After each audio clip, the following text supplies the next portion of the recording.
بسم اللہ الرحمن الرحیم۔ قادسیہ کی لڑائی میں جب کافروں کو پتہ چلا کہ ہمارے مقابلے کے لیے حضرت خالد بن ولید رضی اللہ تعالیٰ عنہ آ رہا ہے تو انہوں نے ہتھیار ڈال دیے کہ ہم اس سے نہیں لڑ سکتے۔ حضرت خالد بن ولید رضی اللہ تعالیٰ عنہ نے اپنی پوری زندگی میں 125 لڑائیاں لڑی اور ایک لڑائی میں بھی شکست نہیں کھائی۔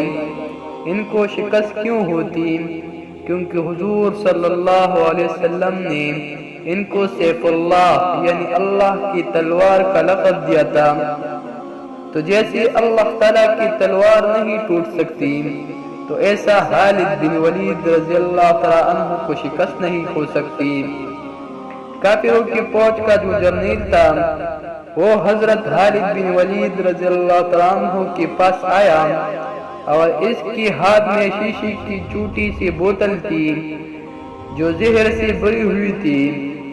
اس نے خالد بن ولید رضی اللہ تعالیٰ عنہ سے کہا کہ ہماری فوج کو جب پتہ چلا کہ خالد بن ولید رضی اللہ تعالیٰ عنہ ہمارے مقابلے کے لیے آئے ہیں تو انہوں نے ہتھیار ڈال دیے کہ ہم خالد بن ولید رضی اللہ تعالیٰ عنہ کے ساتھ لڑائی نہیں کر سکتے، لیکن میں ایک تجویز لایا ہوں۔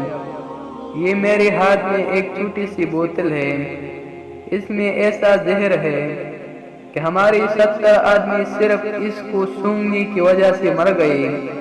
اس بوتل کو اگر تو نے پی لیا اور تجھ پر کوئی اثر نہ ہوا تو ہم سب بغیر لڑائی کے اسلام میں داخل ہو جائے گی۔